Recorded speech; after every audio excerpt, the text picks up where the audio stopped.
สวัสดีครับพบกันอีกแล้วนะครับ กับกิจกรรมสวดมนต์ความเพียรพระบิดายอดเศรษฐีลาวหลวงปู่ทวดผู้ร่วมกิจกรรมประดงเดช B103 ครั้งนี้เป็นครั้งที่59วันที่7มกราคม2569ครับ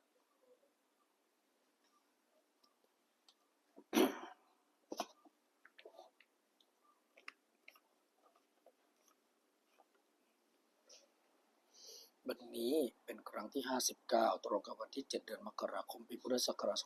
2569ข้าพเจ้าสิริพดุงเดช บุญสวัสดิ์ขอเปล่งวาจาสาธยายพุทธมนต์ถวายเป็นพุทธบูชาธรรมบูชาสังฆบูชาและเป็นอาจาริยบูชาแด่องค์พระขวัมปฏิเถระเจ้าองค์หลวงปู่สมเด็จรุ่นหลวงปู่บุญเดชหลวงปู่ศิลาตลอดทั้งครูบาอาจารย์ผู้เป็นเจ้าของวิชาจินดามณีขอเทพเทวดาเจ้าทั้งหลายโปรดจงมาอนุโมทนาในการสวดสาธยายของข้าพเจ้านี้ขออนุภาพคุณพระรัตนตรัยครูบาอาจารย์และเทพเทวดาทั้งหลายโปรดจงบันดาลให้จิตของข้าพเจ้าเป็นสมาธิควรแก่การสวดสาธยายมนต์ต่อไป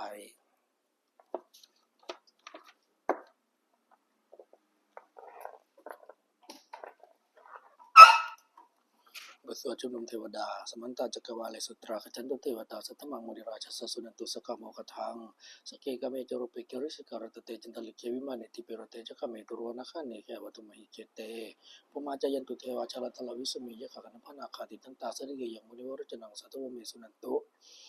ธรรมสวนกโลยัมพัทันตาธรรมสวนกโลยัมพัทันตาธรรมสวนกโลยัมพัทันตา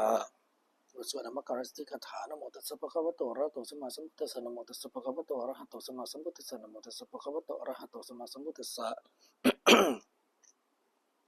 บทสวดสัจจกิริยาคาถานติเมสรังอัญญังพุทโธเมสรนังวรังอิตินะสัจจวัชเชนะโสติเมโหตุสัพพทานติเมสรังอัญญังธัมโมเมสรนังวรังอิตินะสัจจวัชเชนะโสติเมโหตุสัพพทา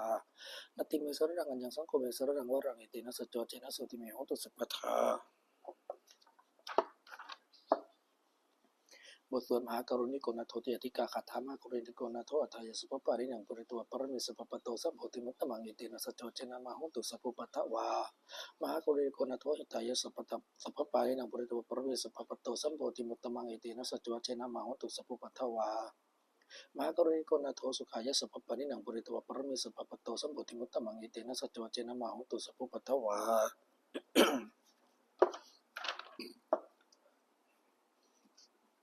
บทสวดมหาสมัยสูตรเอวเมสุตังเอกังสมยังภควาสเตสุวิหารติกเปลวะตุสมิงมาวันเนมาตาภิกขุสังเกนะสติมิจมัตเตหิภิกขุสเตหิสเปเหวะอารันเตทัสสิจโลกัตถาตุอิตวตายปุเยนะสันนิปิตาหนเตภควันตังทัสรยาภิกขุสังกัจจตโคเจตุนังสัทธวาสกายินังเทวานังเอตังโหสิอยังโคภควาสเตสุวิหารติ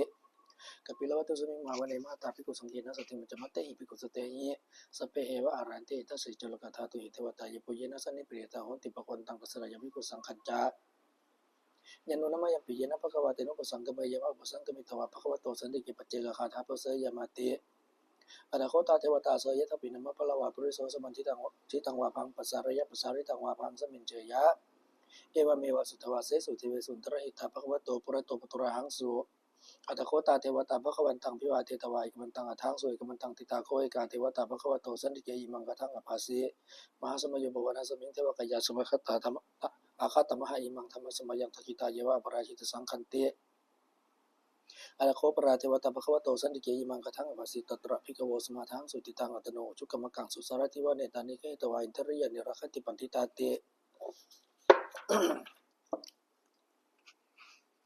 อัตโคปราเทวตาภควโตสันติเกยิมังกทังอภาสีจิตวะคีลังจิตวะบลิขังอินทคีลังหัจจมะเมชาเตจรันติสุทาวิมลาจกุมตาสุทันตาสุสุนคาเต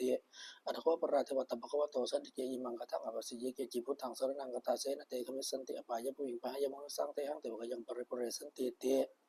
อนาโคภควาภิกขุมันเตสีปุเยนะภิกขเวทัสสะสุโลกธาตุสุเทวตาสันนิปติตาหนติตถาคตังตัสนายภิกขุสังคัญจาเยปิเตภิกขเวเหสุงริธรรมทนังรันโตสัมมาสัมพุทธะเตสัมปิภควันตนังเอตปรมาเยวะเทวตาสันนิปติตาเหสุงเสยตปิมยังอิตระเยปิเตภิกขเวปิสันติอนาคตมัทนังอรหันโตสัมมาสัมพุทธะเตสัมปิภควันตนังเอตปรมาเยวะเทวตาสันนิปติตาปิสันติเสยยะถาปิมยังอิตระยะจิกิจสมิภิกขเวเทวายนังนามานิกิตยิสมิภิกขเวเทวายนังนามานิเทสิสมิภิกขเวเทวายนังนามานิตังสุนาถาสตุกังมะสิกโรธาภสิสามิติเอวะมันเตติโคเตภิกขุภควโตปัจจโสสุภควายตถะโวจาสิโลกมนุกัสสมิยถาภุมาตถสิตาเยสิตากิริขปรังปิจตาสมัยตาพุทโธเสวสเนลาโลภังสาภิสัมปุโนโอทัต โอทัตตมมนัสสาสุทธาวิปัสสนะมนาวิลาภิยโยปัญจสเตยตวาวเนกปิลวัตเวตโตมันตยิสทธาสวเกสสเนรเตเทวกยาภิกณเตวิชาถาภิกโวเตจอัตตปมะกโรสุตวาพุทธศาสสนังเตสัมปตุระหูยนังอมนุสานัสสนังอภิเกสตมัตตคุงสหสังอัตสตริงสตังเอเกสสนังอมนุสานัมัตสุงอภิเกนตมัตตคุงที่สาสปาบุตาของตันจัสพังอภิญญายาวะกิตวานะจักขุมัตโตมันตยิสทธาสวเกสสเนรเตเทวกยาภิกณเตวิชาถาภิกโวเยวหากิตยิสามิกิระเหรุปปโส สัตตสสาวายขาภูมากับเพลวัตวายที่มันโตชิติมันโตวันวันโตอิสัสสิโนมุทัมมานาภิกขุมุภิกขุนังสมิติงวัดนางจะสาสาหิมาวตายคานานาตัวนิโนที่มันโตชิติมันโตวันวันโตอิสัสสิโน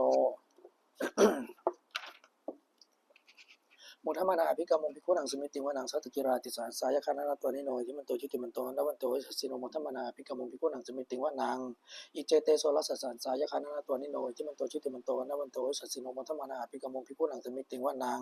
เวสามิตาปัญจสตายคานานาตัวนิโนที่มันโตชิติมันโตวันวันโตอิสัสสิโนมุทัมมานาภิกขุมุภิกขุนังสมิติวานังคุมพิโรชัยโกยโพลสันนิเวสนังปิยโยนังสตาสัสสังยคนังปิยรุปาสติกุมพิโรราชัยโกโสปะคาสมิติวานังบรมันจะได้สังราชาตระโทปสาสติขันธปนังอธิปติมหาราชายสโส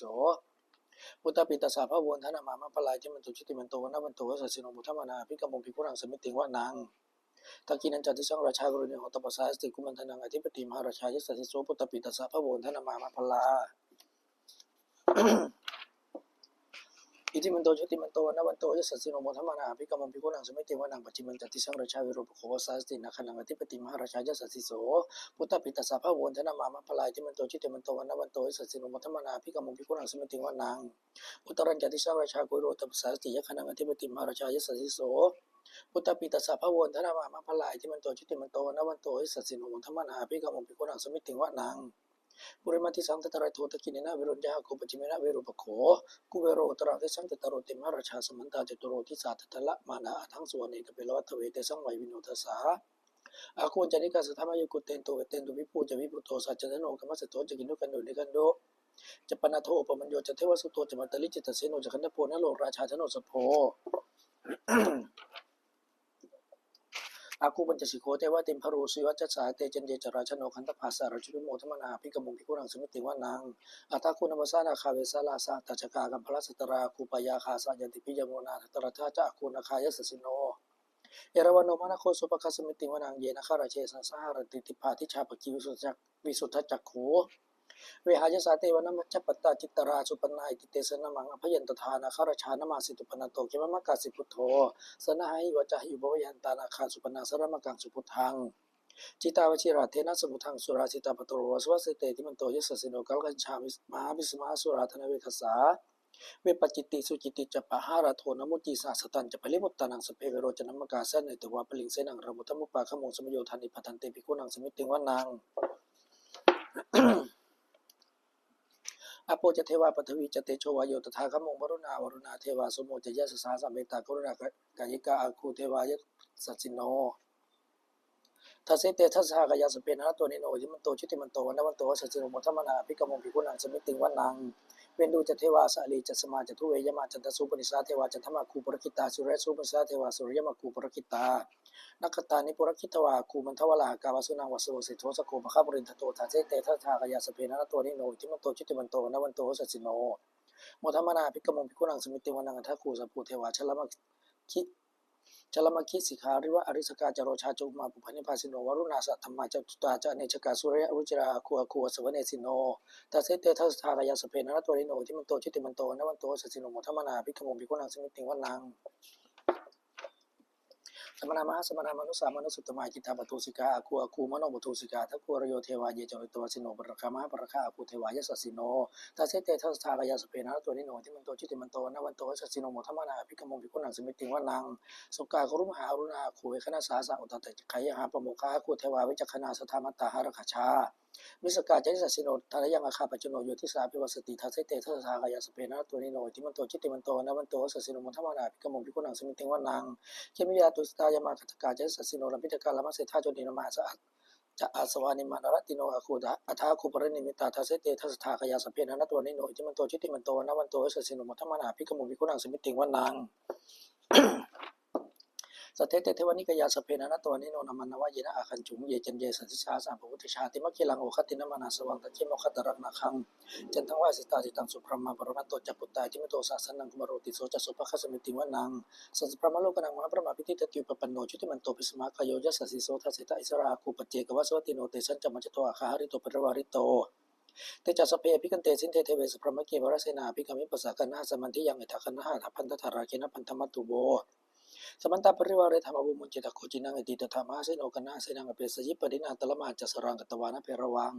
ยถาปวุสโกเมโคนายันตัวสวิจุโกตถาโสปุชาวติสังกตัวเสงวเสตันจัสพังอภิญญาหิตวานันจักกุมาตโตมันเตยิสัทธาโสเกสเสเดรเตมราเสนาภิกรเตวิชานาภิกขโวเตจะอัตตปมกรุงสุตวาพุทธศาสนาวิตราเคหิปกรรมงในสังลมปิยินชยุงสเพวิจิตสังขมาพยาติตายาสสิโนโมทันติสปุเตหิสวกเตชะเนสุตาติพักสักครู่ครับ